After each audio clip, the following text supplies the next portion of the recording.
নমস্কার শ্রোতা বন্ধুরা, ঋতুধারা মনোরমা সাধু ইউটিউব চ্যানেলে সকলকে স্বাগত জানাই। আজ নিয়ে এসেছি যে নদী মরুপথে নামে গল্পটি। লিখেছেন আশাপূর্ণা দেবী। প্রকাণ্ড উঠানের একপাশে ইদারার পাড়ে বসিয়া ঘোষালদের বিধবা মেজগিন্নি কয়েকখানা বাসন জড়ো করিয়া মাজিতে বসিয়াছিলেন। বাসন সামান্য, শ্রীধরের শীতল দেওয়া পাথরের থালা, গেলাস, দুধ জালের পিতলের সরা, দুইটা ঘড়া ঘটি, এইমাত্র। নিজের কাল একাদশী গিয়াছে, প্রাণী বলিতে তো দ্বিতীয় কেহ আর নাই। চাকুরির মমতায় একদা যাহারা পৈতৃক বাসভূমি ছাড়িয়াছে, তাহারা বাদে বংশের বাকি সকলকেই একে একে যমরাজের নির্মমতায় ঘর ছাড়িতে হইয়াছে। নির্মূল প্রায় বংশের যে দুই চারিজন এদিক ওদিক ছিটকাইয়া আজও প্রাণে প্রাণে বাঁচিয়া আছে, ভিটার সহিত সম্বন্ধ রাখিবার সদিচ্ছা বা সৎসাহস কাহারও বড় দেখা যায় না। চক মিলানো দ্বিতল বাড়ি অট্টালিকা বলিলে অত্যুক্তি হয় না। আপনার বৃহৎ গৌরব ও বিশাল শরীর লইয়া জীর্ণ দশাগ্রস্ত অবস্থায় আজও দাঁড়াইয়া আছে বটে, কিন্তু বেশি দিন থাকে বলিয়া বোধ হয় না। দাঁড়াইয়া যে আছে সে কেবল মেজগিন্নির অক্লান্ত পরিশ্রমের গুণে। এই কর্তব্যের বোঝা কে যে কবে তাহাকে হাতে তুলিয়া দিয়া গিয়াছিল, সে হিসাব হয়তো আজ খুঁজিয়া পাওয়া কঠিন। কিন্তু নিরোগ নিরলস কর্মঠ শরীর তাহার উদয়াস্ত এই দৈত্যাকার বাড়িখানার পরিচর্যাতেই ক্ষয় হইতেছে। মানুষ নাই, কিন্তু ঠাট বজায় আছে। আপনার স্বল্প প্রয়োজনের খাতিরে সংসার ব্যবস্থাকে সংক্ষিপ্ত করিয়া লন নাই মেজগিন্নি। হঠাৎ দেখিলে মনে হয় এক বাড়ি লোক বুঝি এইমাত্র কোথায় বেড়াইতে গিয়াছে। ঘর দুয়ার আসবাবপত্র যাহার যেমন ছিল তেমনি সাজানো রহিয়াছে। কাহার আশায় যে তিনি সামান্য বস্তুটি পর্যন্ত এমন পরম যত্নে রক্ষা করিয়া আসিতেছেন কে বলিবে? নিজেরই কি জানা আছে মেজগিন্নির?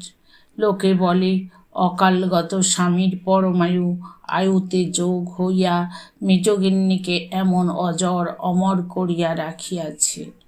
কথাটা শুনিতে কটু, কিন্তু যে বাড়ির গরু বাছুরগুলা অবধি অকারণে মরিয়া মরিয়া গোয়াল শূন্য করিয়া দিয়া গিয়াছে, সে বাড়ির হাওয়ায় এমন লোহার মতো অটুট স্বাস্থ্য মেজগিন্নি পাইলেন কোথায়?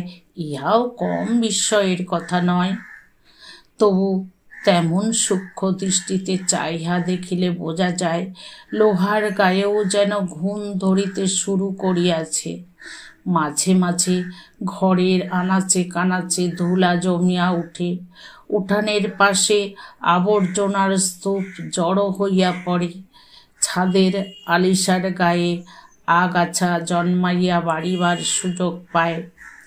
কাল একাদশী ছিল, ঘুম ভাঙিতে আজ বেলা হইয়া গিয়েছে অনেকটা। মেজগিন্নির ইতিহাসে এ ঘটনা নূতন। উঠান ঝাড় দিয়া স্নান করিতে রৌদ্র প্রখর হইয়া উঠিবে। ঘড়ার জলে বাসন কখানা ধুইয়া উপুর করিয়া রাখিতে রাখিতে আকাশের পানে চাহিয়া মৃদু নিঃশ্বাসের সঙ্গে সঙ্গে ভাবেন, আর বয়সও তো হলো। বাহিরের কপাটে শিকল নড়িয়া ওঠে। এমন সময় আসিল কে? কাহারও আসার কথা তো নয়। গয়লা বউ আসে বিকালে, নিধু কৈবর্তের মা বাজার করিয়া দেয়। তা একটা মানুষের প্রয়োজনই বা কত? 2-4 দিন অন্তর একবার আসিয়া খোঁজ খবর লইয়া যায়, আসিলেও সেই সন্ধ্যাবেলা। পাড়া বেড়ানে গিন্নিদের অবশ্য সময় অসময় নাই। বাড়ির একটা ছোট ছেলে মেয়ে কাকে লইয়া বাহির হইলেই হইল, কিন্তু এ বাড়িতে তাহাদের গতিবিধি বড় নাই। সব গিয়াছে, আভিজাত্য যায় নাই। বাইরে না হোক মনের, কিন্তু যে মেয়ে দুঃসহ দুঃখের বোঝা অবলীলাক্রমে বইহা বেড়ায়, না বিধাতা না মানুষ কাহারও বিরুদ্ধে এক বিন্দু নালিশ জানায় না, তাহাকে লইয়া করিবে কি লোকে? সহানুভূতির পথ ধরিয়া নিকট আত্মীয়তা জানাইবার প্রয়াস ব্যর্থ হইয়া ফিরিয়া আসে। শিকলটা আর একবার ঝনঝন শব্দে নড়িয়া উঠিয়া দণ্ডায়মান ব্যক্তির অধৈর্য অস্থিরতা ব্যস্ত করিল। ছাই মাটি মাখা হাতখানা তাড়াতাড়ি ধুইয়া আঁচলে মুছিতে মুছিতে দরজার ভিতর হইতেই মেজগিন্নি সাড়া করিলেন, কে? আগে আমি মধুমাঠান। দৌয়ারটা খুলুন, চিঠি আছে একখান। চিঠি আছে? কিসের চিঠি? কে লিখিবে? কাহার এমন গরজ পড়িয়াছে? বলে কি মধু? ঠিকানা দেখিতে ভুল করে নাই তো? মধু গ্রামের পিয়ন, চিঠি বিলি করিতে করিতে বুড়া হইল। গ্রাম শুদ্ধ লোকের সুখ দুঃখের বার্তা বইয়া আনার সঙ্গে সঙ্গে তত্ত্ব তালাশ লইতেও ভোলে না। আত্মীয়তা তাহার সকলের সঙ্গেই, শুধু এ বাড়িতেই আসিবার প্রয়োজন বড় কখনো ঘটে না। দরজা খোলার লক্ষণ না দেখিয়া মধু কি মনে করে কে জানে, ডাকিয়া বলে, এই দুয়ারের ঝনকাটে থুয়ে গেলাম মাঠান, নেবেন তুলে। সচেতন হইয়া মেজগিন্নি কবাট খুলিয়া চিঠিখানা কুড়াইয়া লইবার জন্য হেঁট হইয়া আস্তে আস্তে বলেন, ঠিকানা দেখতে তুমি ভুল করনি তো মধু? এ বাড়ির বটে তো? আগে বলেন কি মাঠান, ভুল হবে মধুর? ঈশ্বর কর্তামশাইয়ের নাম রয়েছে যে, আজই এমন অবস্থা। মধু তো আজকে নয়, মনীষী অভাবে এহেন সুবর্ণপুরী বনলাভপুরী হয়ে পড়ে আছে। বকিতে বকিতে মধু চলিয়া যায়। এখন তাহার কাজের ব্যস্ততা বেশি, অধিক কথা কহিবার অবসর নাই। কেষ্টকামারের দোকানে দৈনিক যুগান্তর খানার জন্য ইতিমধ্যেই দস্তুর মতো ভিড় জমিয়া বসিয়া আছে। নীলমণি মুখুজ্জে আনন্দবাজারের জন্য শেষ রাত্রি হইতে উদ্গ্রীব হইয়া জানালায় বসিয়া থাকেন। নীলমণির নববিবাহিতা ছোট মেয়ে অনুপমার নামে প্রায় প্রত্যহই একখানা চৌকা সাইজের পুরু খাম আসিতে দেখা যায়। তবু তাহার অস্থির চঞ্চলতা মধুর চোখ এড়ায় না। নীলমণির হাতে না দিয়া উঠানের দুয়ার ঠেলিয়া ভিতর বাড়িতে ঢুকিয়া চিঠিখানা যে যথার্থ অধিকারিণীর হাতে পৌঁছাইয়া দিতে হয়, এই ব্যবস্থা মধু আপনি জানে। চিঠিখানা হাতে লইয়া মেজগিন্নি অন্যমনস্কভাবে মধুর গমন পথের পানে চাইয়া থাকেন। নিতান্ত নিরীহ চেহারার এতটুকু একটু ব্যাগের ভিতর কোনো দূর দূরান্তরের বার্তা বইয়া আনে মধু। খামের আবরণ ভেদ করিয়া ভিতরের বার্তা টানিয়া বাহির করার আগে বন্ধ খামখানি হাতে লইয়া চুপচাপ বসিয়া থাকার একটা মধুর মোহ আছে। খোলা হইলেই বুঝি খরচ হইয়া যাইবে, যতক্ষণ থাকে থাক। হাতের কাজ পড়িয়া থাকে। রোয়াকের উপর পা ঝুলাইয়া বসিয়া থাকিতে থাকিতে এক সময় কম্পিত হস্তে খাম ছিঁড়িয়া চিঠির তলায় প্রেরকের নাম দেখিয়া লন। সম্পূর্ণ অপরিচিত নাম, নিবেদক শ্রী করালি কিঙ্কর ঘোষাল। করালি কিঙ্কর? কে করালি কিঙ্কর? কি সম্বন্ধ তাহার সহিত? চেনা দূরের কথা, জন্মে কখনো নাম শোনেন নাই মেজগিন্নি। তবে ঘোষাল বলিয়া স্বাক্ষর করিয়াছে যখন, জ্ঞাতি হইবে বোধ করি। হয়তো যে কয়খানা জমির উপসত্ত্বে আজও ঘোষাল বাড়িতে সন্ধ্যাদীপ জ্বলে, লক্ষ্মীর আলপনা পড়ে, মন্দিরে শ্রীধরের দুইখানা বাতাসা জোটে, মেজগিন্নির একবেলা এক মুঠা আতপ চালের সংস্থান হয়, তাহারই ভাগ খাইতে চায়। জ্ঞাতি শত্রু এতদিন পরে আর করিবে কি? অনাগ্রহ ভরে খাম চিঠি দুই জানলার ফাঁকে ভিতরের দালানে ফেলিয়া দিয়া আবার নিজের কাজে আসিয়া বসেন। পূজার ঘরের চৌকিতে গীতার উপর চশমাখানা রইয়াছে, স্নান সারিবার আগে পড়িবার উপায়ও নাই। আধোয়া পিতলের ঘটিটায় রৌদ্র লাগিয়া বিশ্রী দাগ ধরিয়া গিয়াছে। প্রাচীরের কোল হইতে এক মুঠা আমরুল পাতা ছিঁড়িয়া আনিয়া আবার মাজিতে বসেন।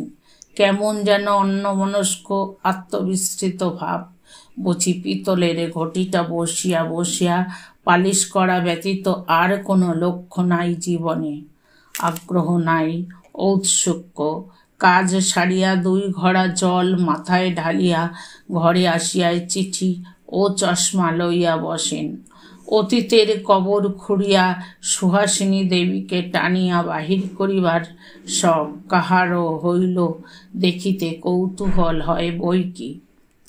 উপরের পাঠে ভক্তি থাক না থাক ভণিতা আছে। পরম পূজনীয়া শ্রীমতী মেজবধূ ঠাকুরানীর শ্রীচরণ কমলে বিনীত নিবেদন ইত্যাদি। কিন্তু এ তো জ্ঞাতি শত্রুর ভাগ বকরা লইতে আসার পত্র নয়। কে সেই অজানা করালি কিঙ্কর? আসন্ন প্রসবা স্ত্রী, তাহার রুগ্ন দশাগ্রস্ত গণ্ডা 2 অপগণ্ড লইয়া কষ্টের আর অবধি নাই। হাত পুড়াইয়া রাধিয়া খাইতে গিয়া যথার্থই হাত পুড়িয়াছে। অনেক দুঃখের কাহিনী জানাইয়া পত্র শেষে অনুগ্রহ ভিক্ষা করিয়াছে। করুণাময়ী মেজ বৌদিদি যেন বিপন্নকে উদ্ধার করিতে তাহার কলিকাতার বাসায় যান। ইহার পর পুনশ্চ আবদার আছে, ওজোর আপত্তি খাটিবে না। আগামী শনিবার বৈকালের গাড়িতে গিয়া লইয়া আসার ঠিক থাকিল। পোটলা পুটলি বাঁধিয়া প্রস্তুত থাকা চাই, নিশ্চয়ই চাই।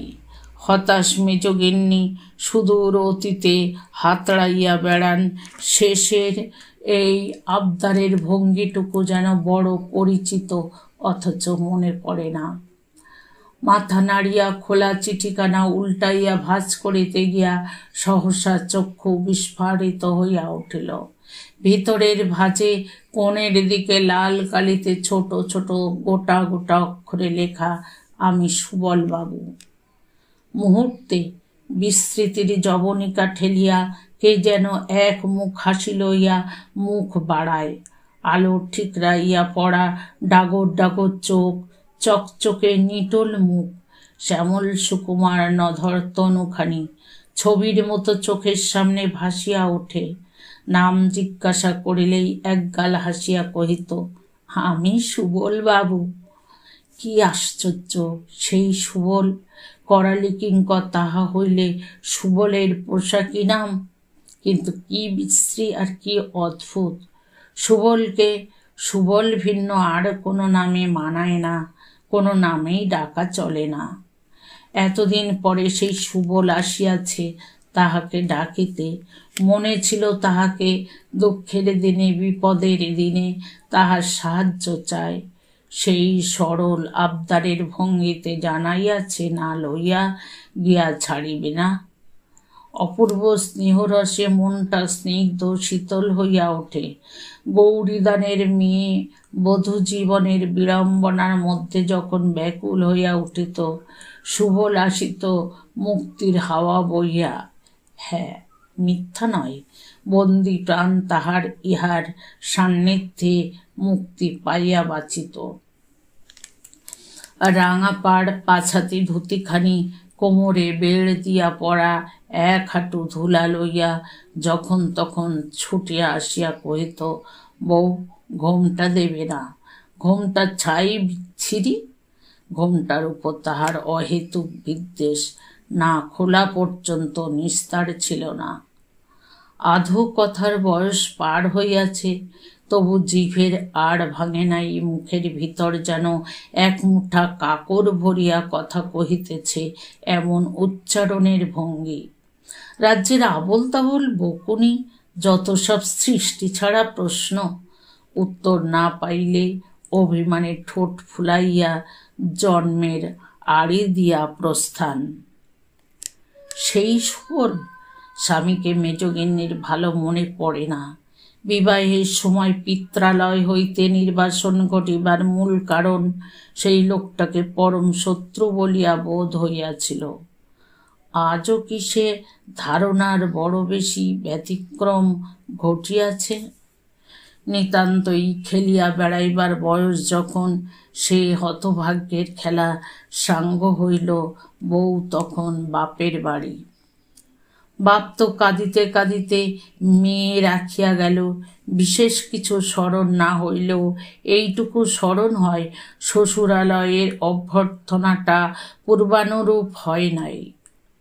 তবে খুব স্পষ্ট করিয়া মনে পড়ে, সুবল ছেলেটা ঘরে আসিয়া যখন তাহাকে দেখাইবার উদ্দেশ্য বড় জেঠিমার অনুকরণে বুক চাপড়াইয়া মাথা খুঁড়িয়া কান্নার অভিনয় করিতে গিয়া হাসিয়া কুটোপাটি হইতেছিল, তখন সদ্য বিধবা ভদ্রমহিলাটিও হাসি সম্বরণ করিতে পারেন নাই। তাহার জন্য লাঞ্ছনা যা ভোগ হইয়াছিল সেও ভুলিয়া যাইবার মতো নয়। তখন কত লোক, কত বড় সংসার, ভোজবাজির মতো কোথায় যেন সব মিলাইয়া গেল। শুধু প্রকাণ্ড বাড়িখানা মেজগিন্নি শূন্য প্রাণের মতোই খা খা করিয়া পড়িয়া আছে। দ্বাদশী বলিয়া মনেও নাই মেজগিন্নির। রৌদ্রদগ্ধ আকাশের পানে উদার দৃষ্টি মেলিয়া মনে হয় জীবনটা এমনি রুক্ষ তপ্ত। এতটুকু শীতল ছায়ার আশায় শুষ্ক প্রাণ হাহাকার করিয়া মরিয়াছে, কিন্তু কোথায় ছায়া? যদি কখনো ক্ষণেকের জন্য কোনো চলন্ত মেঘছায়া রুক্ষ মরু প্রান্তরকে আড়াল করিতে চাইয়া থাকে, সে ছায়া কঠোর ভাগ্যের নির্মম তাড়নায় মুহূর্তের মধ্যেই বাষ্প হইয়া মিলাইয়া যায় নাই কি? কখনো যদি কেহ মেজ বউ বলিয়া না ডাকিয়া সুহাসিনী বলিয়া সম্বোধন করিয়া থাকে, চিন্তা আর অগ্রসর হয় না। উঠানে জামরুল তলায় কাহার যেন ছায়া পড়ে। ছোট ঠাকুরদা না, এ বাড়ির ছোট কর্তা, সরকারি রাঙা ঠাকুরদা। ডান হাতে সাজানো হুঁকা, বাম হাতে একটি ছোট বেতের মোড়া, এ দুটি তাহার বেড়াইবার নিত্য সঙ্গী। কেহ আসন আনিয়া সম্মান দেখানো পর্যন্ত অপেক্ষা করিবার ধৈর্য ঠাকুরদার নাই। ঠাকুরদা রাঙা ঠাকুরদা বয়স পিছু হাঁটে।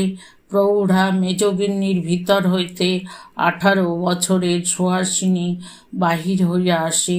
ও কি ঠাকুরদা, জামরুল তলায় চুপটি করে দাঁড়িয়ে যে।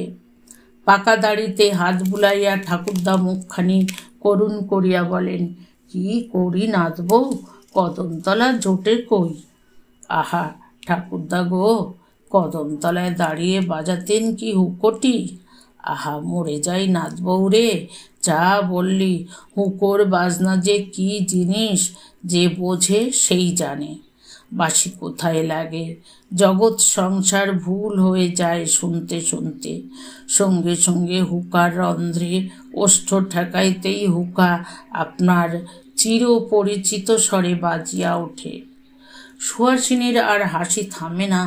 হাসি তো নয়, জল তরঙ্গ বাজনা নিজের কানেই যেন ঝনঝন করিয়া বাজিয়া ওঠে। ঠাকুরদা মোড়া পাতিয়া জাকিয়া বসেন, হুঁকা বাগাইয়া ধরিয়া ডান হাতখানি নাড়িয়া বলেন, তোর বাপ বেটার বুদ্ধিকে বলিহারি দিই মেজগিন্নি। কি যে নাম রেখেছিল, সুহাসিনী। আহা, ওই হাসিটির লোভে হর ঘড়ি ছুটে আসি।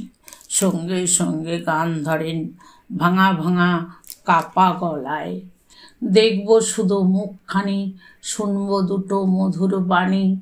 আড়াল থেকে হাসি দেখে চলে যাব দেশান্তরে।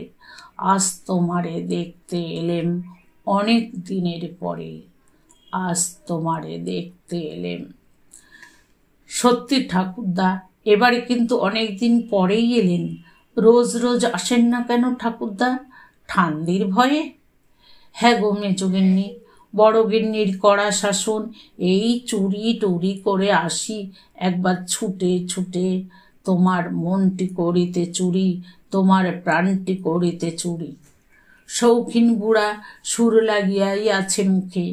সুহাসিনী হাত উল্টাইয়া ঠোঁটের একটা অপরূপ ভঙ্গি করিয়া বলে, আহা ঠাকুরদা, কি চুরি করবেন? মন কি আর আছে? সেই একজন কবে নিয়ে থুয়ে লম্বা দিয়েছে। ধুর ধুর, ভাগ। বলি সুহাসিনী, তোর শেষ শ্যালাকে এখনো মনে আছে? সুহাসিনী চোখ কপালে তুলিয়া বলে, ও মা, তা মনে থাকবে না? পতি পরম গুরু, ইহ পরকালের সম্বর। রাঙা ঠাকুরদা চটিয়া উঠিয়া দাঁড়ান, বলেন, সে পাষণ্ডের নাম করিস নে। মেজগিন্নি শুনলে আমার রক্ত চড়ে ওঠে। সেখান থেকে টেনে আনবার হতো তো কান ধরে এনে বলতাম, হতভাগা, দেখ তোর কীর্তিটা। ও কি ঠাকুরদা, রাগ করে চলেই যাচ্ছেন যে? দাঁড়ান দাঁড়ান, গাছে বিস্তর লঙ্কা ধরেছে, নিয়ে যান চারটি, ঠান্দি ভালোবাসেন। ঠাকুরদা বেতের মোড়াটি তুলিয়া বাগাইয়া ধরিয়া যাইতে যাইতে বলেন, থাক দিদি, ওতে আর কাজ নেই। একেই তো তোমার ঠান্দির জীবের ঝালে ঘরে টেকা দেয়।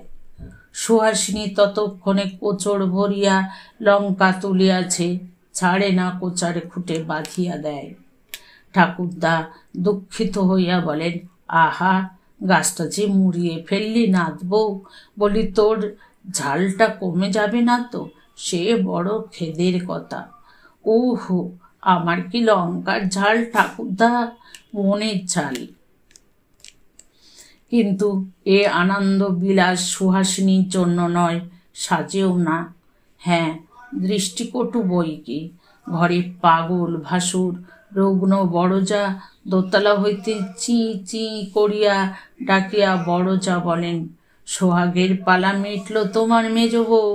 ঘরে মানুষ থাকতে একটু তেল জলের পিত্তেস নেই, আমারও যেমন অদেষ্টের ভাগ। রুক্ষ এক ঢাল চুল ময়লা থান পড়া মেজ বউয়ের খোলসের ভিতর হাস্যময়ী সুহাসিনী অন্তর্হিত হইয়া যায়। ব্যস্ত মেজ বউ রান্নাঘরে কাঠের উনান জ্বালিয়া বড় জায়ের স্নানের জন্য গরম জল চাপায়। কিন্তু কোচার খুঁটের ইতিহাস পল্লবিত হইয়া পৌঁছাইল অনেক দূর। এত কটি কাঁচা লঙ্কার ঝাল কেমন করিয়া যে গ্রাম শুদ্ধ রসনায় সঞ্চারিত হইয়া উঠে, এই আশ্চর্য। ঝাল তো বটেই, দাহও কম নয়। বুড়ার পাকা দাড়িকেও রেহাই দেয় না, ঝলসাইয়া ছাড়ে। দুচ্ছাই, দিন দুপুরে বসিয়া বসিয়া স্বপ্ন দেখা কেন? কবে মরিয়া ভূত হইল বুড়া? মরণ আর কি? আপনাকে আপনি গালি দিয়া উঠিয়া পূজার গোছ করিতে বসেন মেজগিন্নি। পুজোয় বসিয়া নানা অবান্তর চিন্তা মনে আসে। সুবলা শিবে শনিবারে, আজ বুধবার, এই দুইটি দিনের মধ্যে সব গোছ গাছ করিয়া লওয়া চাই। অন্য গোছ আর কি? শ্রীধরের জন্যই চিন্তা। ইতিমধ্যেই মনে মনে ঠিক হইয়া যায়, পুরোহিত ঠাকুরের বিধবা দিদি সত্য ঠাকুরুন মানুষটা ভালো, তাহাকেই বুঝাইয়া সুঝাইয়া যাইতে হইবে। না, চিত্ত স্থির করিয়া পূজার আসনে বসিয়া থাকা দায়, বরং মালা গাছটা লইয়া বাহিরের দালানে আসিয়া বসা ভালো। ঘটির সবটুকু দুধ বড় জামবাটির ঢালিয়া গয়লা বউ হাঁকিয়া বলিয়া উঠিল, দুধ তোমার গিয়ে 7 পো থাকলো মাঠান, এ বেলা আর বেশি হবে না, বাকিটুকুনি ও বেলা দিয়ে যাব। সাড়া পাইয়া রান্নাঘর হইতে বাহিরে আসিয়া মেজগিন্নি দুধের পানে চাইয়া বলেন, বলো কি গয়লা বউ, 250 দুধ চাইলে পাওয়া যায় না? আশ্চর্য করলে যে। কি করি মাঠান, সব যোগান ধরানো রয়েছে কিনা? তুষ্টুর কাছ থেকে এনে দিতে পারি, তা আপনার যে আবার কেনা দুধে চলে না। দুধের বাটিটা হাতে তুলিয়া লইয়া মেজগিন্নি বলেন, না বাছা, তুষ্টুর ঘটি ধোয়া জল আমার কাজ নেই, তুমি বরং ওবেলায় দিও। চন্দর পুলি কখানা করে রাখি, পাতে খাবার ক্ষীরটুকু ওবেলাই করব। সকাল করে দিও বাপু, মানুষটা আসবে তেতে পুড়ে, তখন কিছু আর উনুন নিয়ে বসলে ভালো দেখায় না। গল্পের গন্ধ পাইয়া গয়লা বউ চাপিয়া বসে। তা হ্যাঁ গা মা, তোমার খুড়ো সৌরের বেটা বলছিলে না? দেখিনি তো কখনো, দেশে ভুয়ে আসা যাওয়া নেই তেমন, কেমন কি না? মেজগিন্নি ঠোঁটটা ঈষৎ উল্টাইয়া বলেন, কই আর, অল্প বয়সে মা বাপ গেল, মামার বাড়ির মানুষ সেই সাহেবগঞ্জ না কোথা, বড় হয়ে এসেছে মাঝে মাঝে, তখন ওর আপন পিসি বেঁচে। স্বদেশীর দলের মতন একটা দল ছিল ওদের, যত ছেলে সবাই নাকি আপন আপন দেশের সেবা করবে। বন কাটানো, খানা ডোবা বোঝানো, ম্যালেরিয়ার ওষুধ বিলিয়ে বেড়ানো, এই সব কাজ। দিনরাত্রি টোটো করে বেরিয়েছে, ছুটি ফুরলেই পিঠ টান। তবে যতটুকু থাকতো তা সে এ বাড়িতেই, খাওয়া দাওয়া চা পান সব আমার কাছে। পিসি বুড়ি রেগে রেগে মরত, গায়ের ঝালে তো বদনামি দিয়ে বসলো।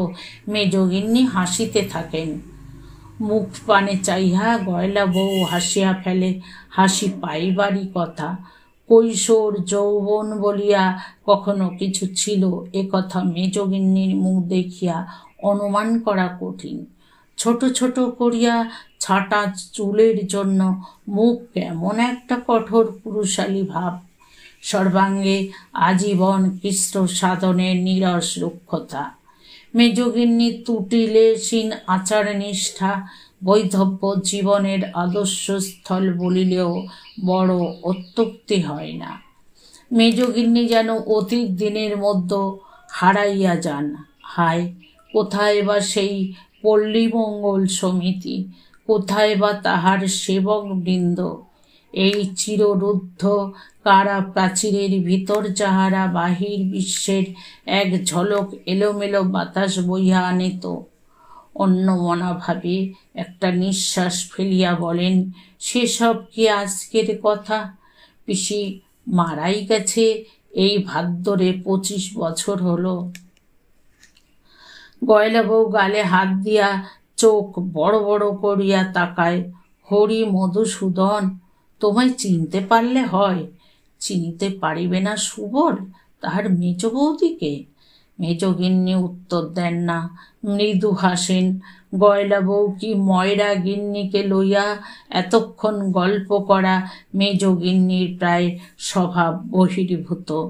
শুধু আজই যেন কোথাকার কোনো অসতর্ক বাতাসে মনের কপাট খুলিয়া পড়িয়াছে। তা তোমার কি পরিবার আছে তো তানার? ছেলেপুলে শেঠের? মেজগিন্নি ঘাটটি হেলাইয়া বলেন, ও মা, তা আবার নেই। বউয়ের অসুখ, ছেলেপুলে নিয়ে কষ্টের একশেষ, তাই জন্যেই তো নিয়ে যাওয়া। বলিতে গিয়া থমকিয়া থামিয়া যান। আদর যত্ন করিয়া নিমন্ত্রণ করে নাই, স্ত্রী পুত্রের সেবা করিতে ডাকিয়াছে। গৌরবের কথা নয়, উহারা কি বুঝিবে? অসময়ে পড়িয়া সুবল আগে তাহাকে স্মরণ করিয়াছে, যেমন তাহারা মা বোন থাকিলে করিত। লোকের কাছে বলিয়া বেড়াইবে, এতদিনের মেজগিন্নি জ্ঞাতি দেওরের সংসারে কন্যা করিতে দেশ ছাড়িল। গয়লা বউ এত ভাব পরিবর্তন লক্ষ্য করিল না। স্বভাব সুলভ কৌতূহল বসে কহিল, ছেলেপুলে কটি? ছেলেপুলে? তাই বটে, সে খবর তো জানা নাই। কি আশ্চর্য, কোনো খবরই কি জানা আছে? কিন্তু কবে, কে বা জানাইয়া গিয়াছে? বিশাল পৃথিবীর এক প্রান্তে ঘোষালদের মেজ বউ বলিয়া কেহ আছে। 2 যুগ ধরিয়া সে কথা মনে রাখিবার গরজই বা কাহার ছিল? তবু বড় যেন লজ্জার কথা সুবলের সম্বন্ধে এত দূর অজ্ঞতা। হ্যাঁ, লজ্জার কথা বই কি, সংবাদ কি তিনি লইয়া গিয়াছেন কখনো? দুধের বাটি ঘরে তুলিবার ছলে চলিয়া যাইতে যাইতে অস্পষ্ট স্বরে কি একটা বলেন। গয়লা বউ ঘটি লইয়া উঠিয়া দাঁড়ায়, বলে, দুধটা লাগিয়ে দিন মাঠান, 2-3 পোয়া ওবেলায় দিয়ে যাব, কাল সকালে আর লাগবে নাকি? ও মা, তা লাগবে না, সুবল ক্ষীর কাঁঠাল ভালোবাসে, আধ সেদ্ধ দেবী। কিছুক্ষণ বাদে নিধুর মা আসিয়া হাজির, আনাজ তরকারির ঝুড়ি কাকাল হইতে নামাইয়া সানানো সরু গলায় হাঁক দিল, ও মেজ বৌদিদি, এই নাও তোমার জিনিসপত্তর। মেজগিন্নি হাসিয়া কহেন, নামিয়ে রাখ ওখানে, জল ঢেলে তুলে নিচ্ছি, পেয়েছিস সব? তোমার আশীর্বাদে। তা বলি, এত সব রাঁধবা কখন? 2 বেলার তো মামলা, কাল সেচের গাড়িতে যাত্রা, তো একজন মনীষী খাবেই বা কটা পেট নিয়ে? মেজগিন্নি উত্তর দেন না, তৃপ্তির হাসি হাসেন। নিত্য যাহারা স্বামী পুত্রের সেবা করিতে পাইয়া ধন্য হইতেছে, কেমন করিয়া বুঝিবে তাহারা বঞ্চিত বুভুক্ষিত নারীর হৃদয় কাহাকেও সেবায় যত্নে ভরিয়া তুলিতে পারিলে কত কৃতার্থ হইয়া উঠে। নিধুর মা ঘরের ভেতর উকি মারিয়া দেখিয়া গালে হাত দিয়া অবাক কণ্ঠে কহে, আমার কপাল, চালি থেকে ওই বিছনার পর্বত নাবানো হয়েছে। আচ্ছা, বাইগ্রেস্ত মানুষ তো, এই গিরিশিকালের রাত বিছানায় গা পাততে পারলে হয়। মেজগিন্নি ঈষৎ অপ্রতিভভাবে বলেন, এ ঘরে হাওয়া আছে খুব, দেশে ঘরে আসে না কখনো, একদিনের জন্য এসে কষ্ট পাবে? তা সত্যি।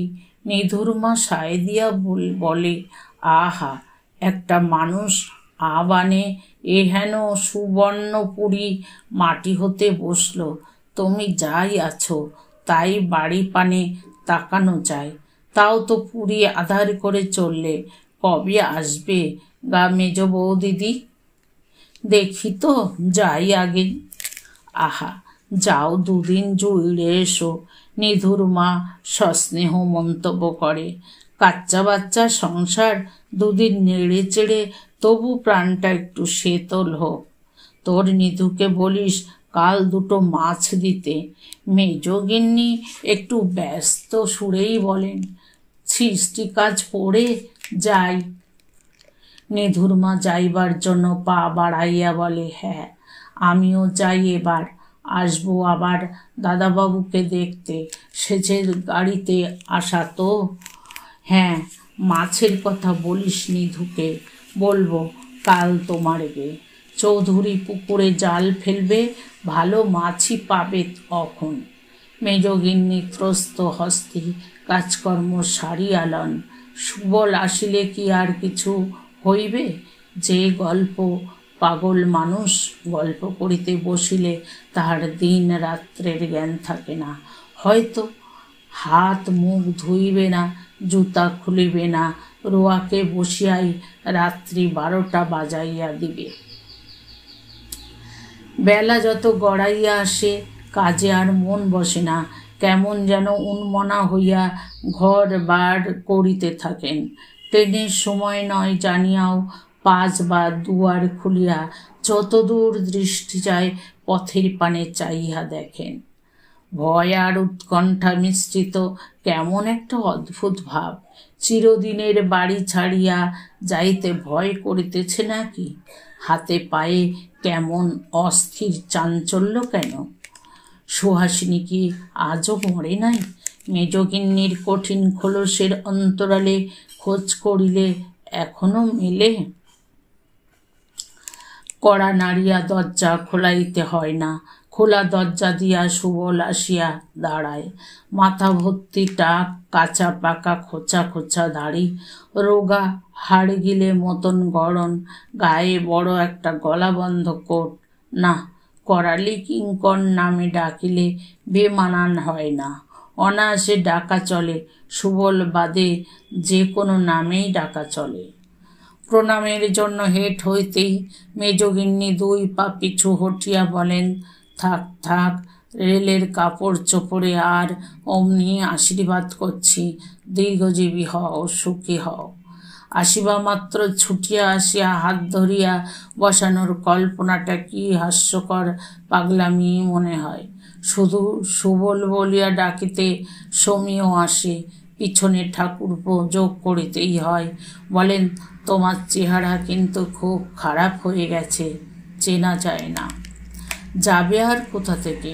হেঁট হইয়া জুতার ফিতা খুলিতে খুলিতে উত্তর দেয় সুবল, অম্বলের ব্যারামে আজ 5টি বছর ভুগছি, আর দেখাও তো হামেশা হয় না। 20-25 বছর হয়ে গেল বোধ হয়, কি বলো? তা হলো বই কি, তবে আর সংসার জায়গাটা অতি পাজি, বুঝলে কি না? কিছু আর রাখে না মানুষের, নিংড়ে ছেড়ে দেয়। তুমি বরং আছো বেশ। বেশ আছি কেমন? মেজগিন্নি ঈষৎশ্লেষের হাসি হাসেন। দিব্যি আছো, পেছন পানে তাকাবার নেই। আর আমাদের হাত পাখাখানা নাড়িতে নাড়িতে বলে, কি যাচ্ছে তাই, গরমই পড়েছে, এইটুকু হেঁটে আসতে জান নিকলে যায়। কলকাতার বাবা এইটি সুখ, 2-4 পয়সার ওয়াস্তা, পায়ের ওপর পা দিয়ে যেখানে খুশি সেখানে পৌঁছে যাবে। কলিকাতার সুখ সম্বন্ধে এটা ওটা কথা হয়, গল্প তেমন জমে না। কয়টি ছেলে মেয়ে, কে কত বড়টি হইল, এই সব কথা। কোলের যে ছেলেটা নূতন কথা কহিতে শিখিয়াছে, তাহার বুদ্ধিমত্তা ও বাকচাতুর্যের নানা উদাহরণ দেয় সুবল এই পর্যন্ত। এক সময় হাই তুলিয়া বলে, যাক, আর রাত করে কাজ নেই, শেষ রাত্রে উঠতে হবে তো, 5:49 গাড়ি। মেজগিন্নি চমকিয়া উঠিয়া বলিলেন, তুমি কি ভোরের গাড়িতেই যাবে নাকি? নিশ্চয়, না গেলে রক্ষে আছে? এই একটা রাত বাইরে থাকা নেহাত দায়ে ঠেকে। বউয়ের অবস্থা তো লিখেইছিলাম জানো, তার ওপরে আবার সাংঘাতিক ভীতু মানুষ। এসেছি, স্বস্তি আছে কি? বড় ছেলেটাকে ডাক্তার বাড়ি চিনিয়ে বলে কয়ে তবে আসা। কখন কি হয় বলা যায় না তো। শাশুড়ি ঠাকুরুন ছিলেন, কোনো ঝঞ্ঝাট ছিল না, কারে পড়লেই আনতাম টেনে। তিনি মরে গিয়েই তো এই বিপদ। আমারও দুশ্চিন্তা, তোমাকেও কষ্ট দেওয়া। মেজগিন্নি এত কথার কোনো উত্তর দেন না, আসন পাতিয়া দিয়া খাবার আনিতে উঠিয়া যান। বলিয়া যান, ওই জল আছে, হাত মুখ ধোও, সাবধানে পা দিও, সিঁড়ির কোণটা ইট খসা। আহার্যের বহর দেখিয়া সুবলের চক্ষু স্থির, বলে, খেপেছ তুমি? এইসব আমি খাবো? তাহলে কাল আর ট্রেনে চড়তে হবে না, একেবারে 4 পায়ায় তুলে নাও, সমস্ত তোলো। দেখো দেখি কাণ্ড, এইসব লুচি ফুচি 7 হাঙ্গাম, দাঁতের ব্যথার জ্বালায় কিছু কি খাবার জো আছে? তাছাড়া অম্বল 2টো, ঝোল ভাত রাঁধতে ফুরিয়ে যেত, ব্যাস। ওহো, না তুললে হাত দিচ্ছি না আমি কেন মিথ্যে ফেলা যাবে? মেজগিন্নি দ্বিরুক্তি করেন না, প্রায় সমস্তই সরাইয়া লন, বলিতে পারেন না তুলিয়া লইলেও ফেলা যাওয়া ছাড়া উহাদের আর কোনো গতি হইবে না। খাইতে খাইতে সুবল আবার কথাটা তোলে, সকালের গাড়িতে যাওয়ার আপত্তি কি? দিব্যি ঠান্ডায় ঠান্ডায় যাওয়া যাবে, গরমকাল, তোমার কোনো অসুবিধে নেই তো? মেজগিন্নি নিস্পৃহ স্বরে বলেন, তুমি যাবে, আমার কিসের অসুবিধে? আমি যাব, কেন তুমি যাবে না? আমি পঞ্চভূতের মানুষ, জল আর আগুন, বাতাস আর মাটি, যত সব বিপরীত বস্তু দিয়ে গড়া, সোজা নয়, তাই বোঝাও ভার। মেজগিন্নি পরম আশ্চর্যের সুরে বলেন, আমি কোথা যাব পাগল, মরণ না হলে আর এই ভাঙা ইটের বোঝা ফেলে নড়বার জো নেই আমার। বাহ, তালা দিয়ে যাবে তার আবার কি, বেশি দিনের জন্যে তো নয়। সে হয় না। সুবল হাসিবার চেষ্টা করিয়া বলে, যাবে না বই কি, ঠাট্টা করছো? পোটলা পুটলি সব বাধা রয়েছে যে। ও ছেলেদের জন্যে দুটো আম কাঁঠাল পাড়িয়ে রেখেছি তোমার সঙ্গে দেব বলে। সুবল খাবার লইয়া নাড়াচাড়া করিতে করিতে ক্ষুব্ধস্বরে বলে, আমি কিন্তু অনেক আশা করে এসেছিলাম।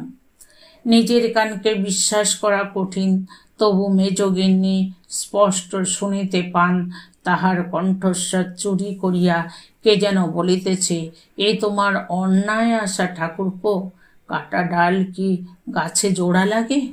মরে গেলে তো পোড়াতেও আসবে না আমাকে। নিজের অসময় পড়েছে তাই মেজ বৌদির খোঁজ। মেজ বৌদি মূল কি বাঁচল, খায় কি উপোস দেয়, একখানা পোস্টকার্ড ফেলে খবর নিয়েছ কখনো?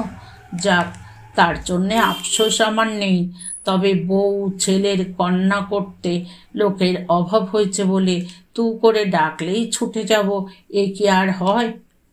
সুবল বিবর্ণ মুখে উঠিয়া পড়িয়া বলে, থাক থাক, যাওয়া যখন হতেই পারে না তখন আর। পাতে প্রায় সবই পড়িয়া আছে, কিছুই খাওয়া হয় নাই। সেই দিকে চাইয়া মেজগিন্নি কাঠ হইয়া বসিয়া থাকেন। কে বলিল এসব কথা? সুহাসিনী না তাহার প্রেতাত্মা? অভুক্ত সুবল মর্মাহত হইয়া উঠিয়া গেল সুহাসিনীর কটু কথায়।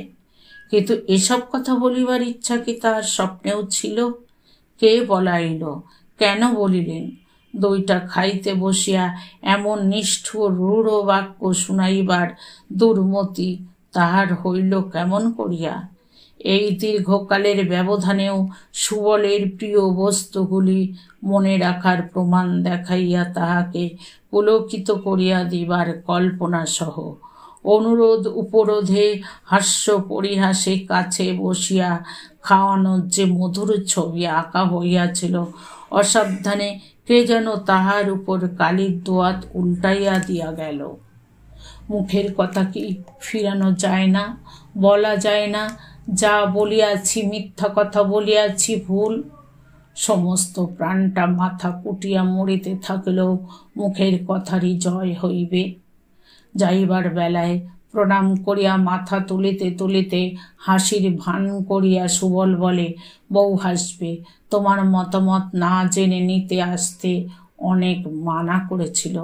ঠিকই বটে, আমারই গোয়ার তুমি, জানোই তো, চিরকেলে গোয়ার।